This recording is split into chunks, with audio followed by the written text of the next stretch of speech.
Hello বন্ধুরা, আজ পড়ছে বৃষ্টি। তো বৃষ্টির মধ্যে কী বানানো যায় তোমরাই বলো।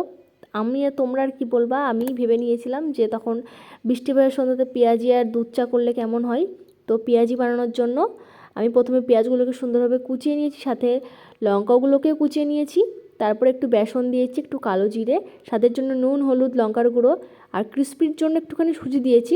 তো দেখো, ভালো করে হাতের সাহায্যে আমি এটাকে মানে মুছতে নিচ্ছি। হ্যাঁ, তো এর মধ্যে কিন্তু আমি কোনো রকম জল ব্যবহার করব না। জল না ব্যবহার করে তোমাদেরকে আমি আজকে পেঁয়াজি বানানো দেখাচ্ছি। তো দেখো, এই রকম পর্যায়ে চলে এসেছে। এর মধ্যে একটু বেসনও দিয়েছিলাম।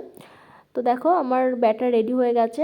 কড়াইতে সাদা তেল দিয়ে দিয়েছি, দিয়ে তারপরে হাতের সাহায্যে একটু চ্যাপটা চ্যাপটা করে পেঁয়াজিগুলো ভেজে নিচ্ছি। হ্যাঁ, চ্যাপটা চ্যাপটা করে দিলে কী হয়, একটু খেতেও ভালো হয় আর তাড়াতাড়ি হয়ে যায় জিনিসটা। আমি তার জন্যই দিয়েছি কড়াইতে। তো দেখো, আমাদের পেঁয়াজি কিন্তু কুড়মুড়ে টাইপের হয়েছিল। হ্যাঁ, এত সুন্দর খেতে হয়েছিল যে খুবই সুন্দর স্বাদও হয়েছিল, দেখতেও খুব সুন্দর হয়েছিল। হ্যাঁ, তো দেখো, তোমরা কারা কারা এরকম সন্ধ্যাবেলায় পেঁয়াজি খেতে ভালোবাসো আমাকে অবশ্যই কমেন্ট করো। খুব স্বাদ হয়েছিল।